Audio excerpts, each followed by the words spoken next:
Welcome back to the channel, everyone. The last two Monday nights I have sang Will the Circle Be Unbroken.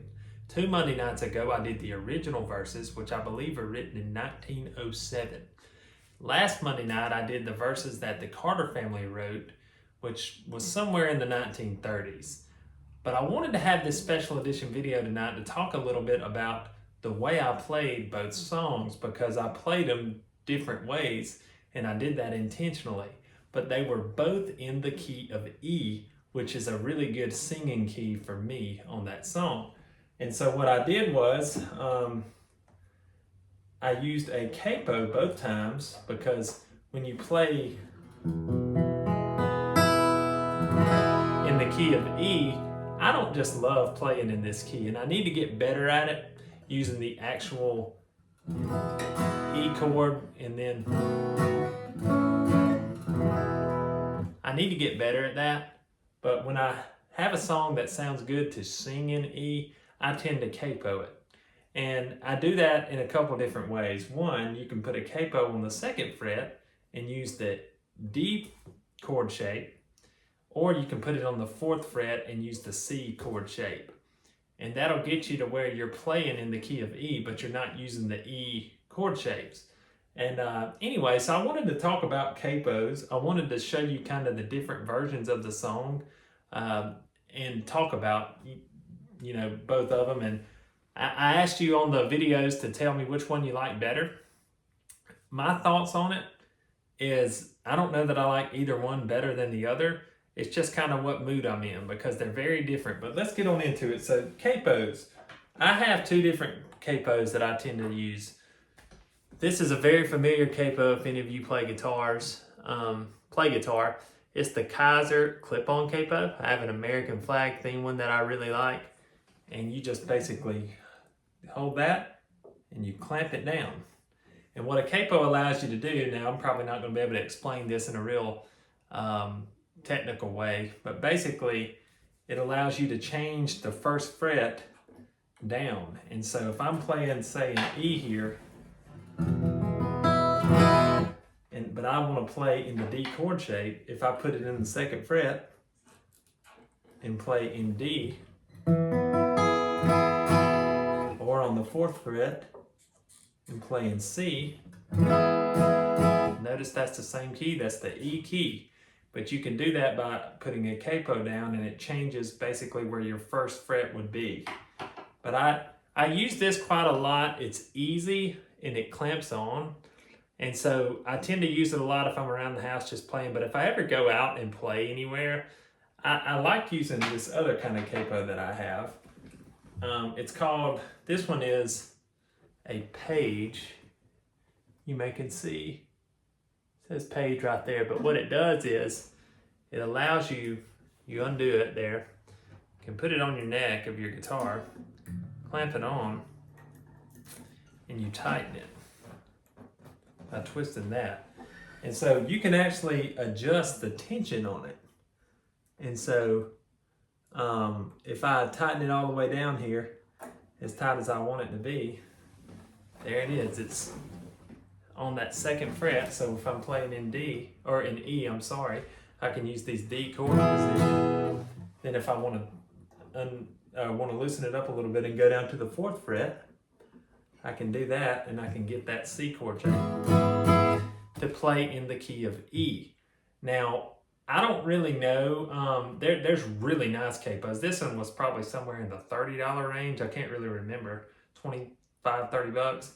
They make some that are well over $100. I don't really know what makes them so much better.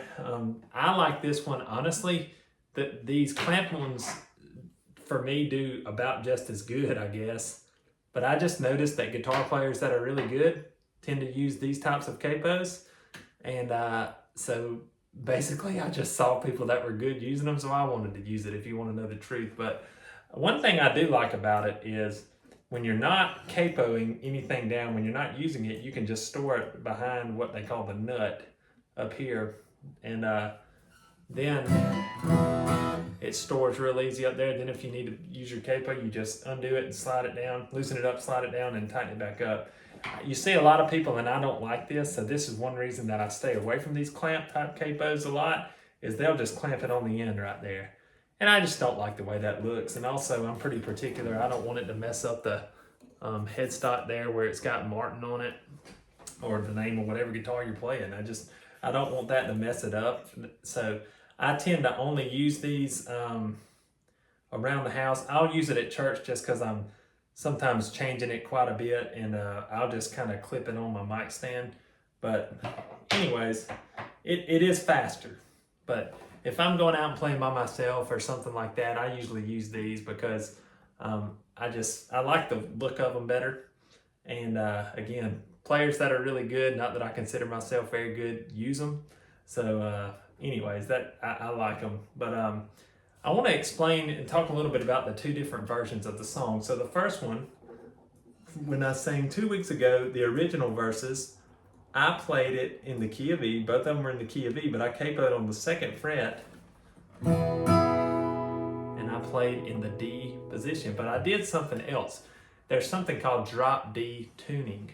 And so this 3rd string down is the D string. So it's E, A, D, G, B, E. 3rd string down is the D string. But you can actually, when you're playing, and I've only learned this in the past few years, really 3 or 4 years, but you can take this top string, this E string, and tune it down to a D to match this 3rd string down, and it's called drop D, and it gives this a lower octave of the D, and it sounds really good. It adds a lot of bass to your playing. So listen.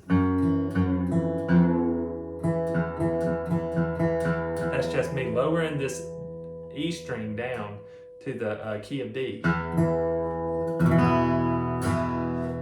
And so if you always hit that top string when you're playing in this drop D tuning, when it's just ringing out and it's still ringing, it sounds really good when you're playing on the strings down here to let that low bass D string, the overtones keep going, I guess you might say so.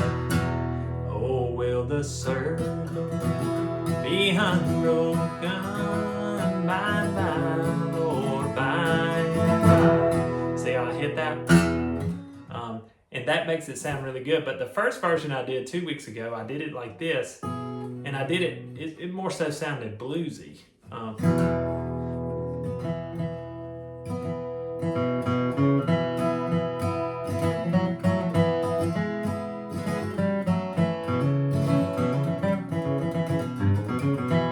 That type stuff. And when I did a solo part on it, I did a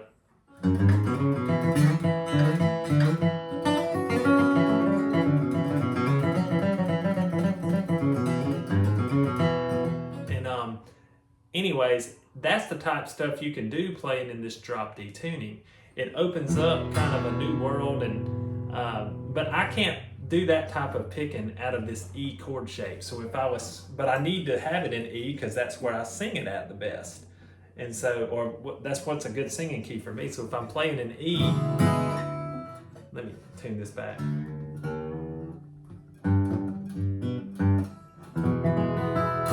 So if I'm playing in this E position, will the circle be unbroken? I can't do the picking part like I want to, because I can only do the picking part in that fashion out of this E position.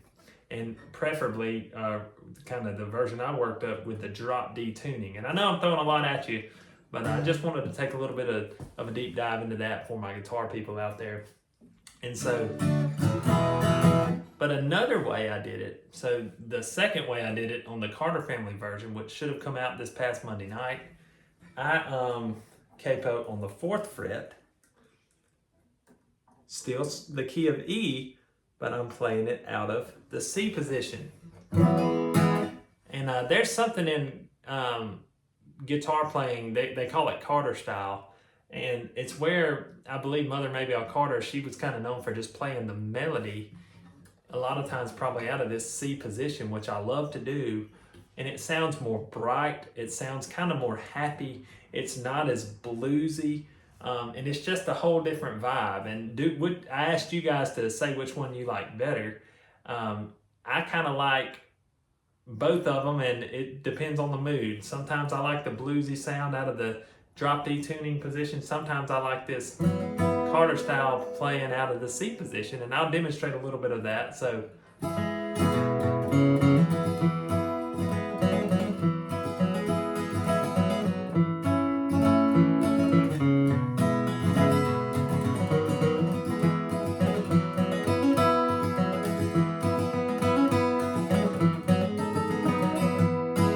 see how much different that sounds than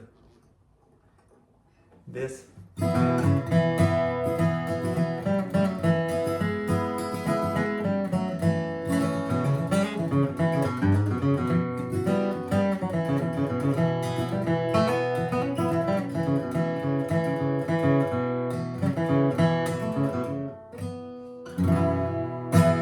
See how much different that sounds than this Carter style playing, which is more melody driven, less licks. I mean, you can do some licks, but more melody driven, has a brighter sound.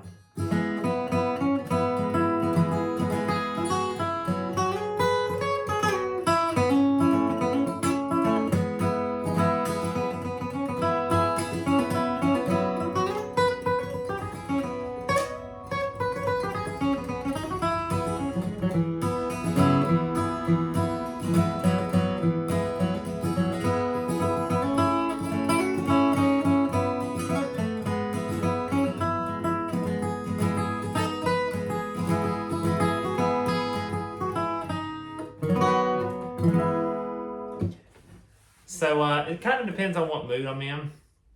And it's fun though to be able to do different versions because, you know, with a Circle Be Unbroken, I love the song, but you know, I can do it in different ways, and that just keeps it interesting, makes it a lot more fun. And maybe even depending on your audience, you can kind of gauge the way you think a particular audience would like the song. And if you wanted to do it the bluesy way, the drop D tuning, you know, you could, that's pretty easy to do. But, you know, if you have a capo, you could easily change it to the other way depending on your audience. So I just wanted to take some time to talk about that. Capos are essential to me when I play. A lot of people may think capos are kind of cheating, but I don't feel that way. Sometimes people can use them as a crutch. I don't really like to go past the 4th fret. Sometimes people will use them, say you're playing in the key of, some people like to play in the G position, right? That's pretty common.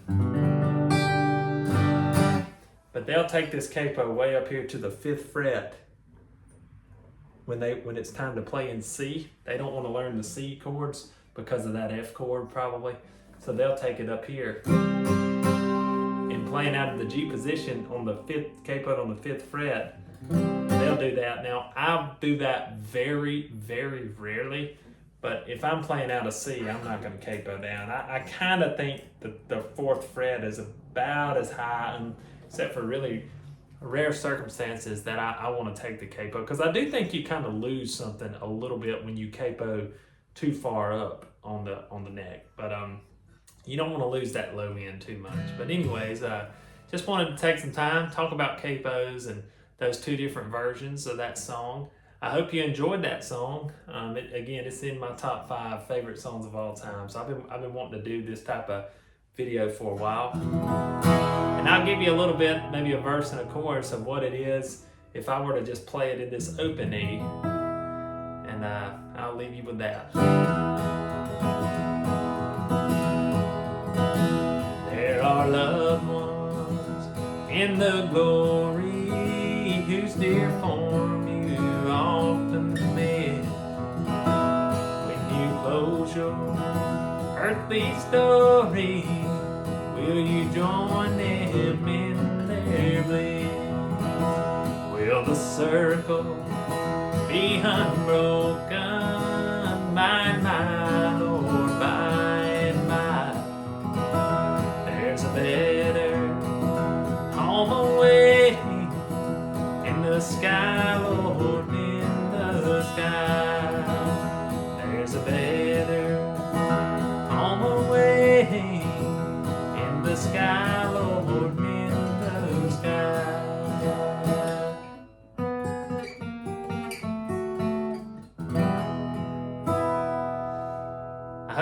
help somebody out there. If you have any questions or any comments, feel free to leave them, and I'll try to read them and comment back to you. Thanks.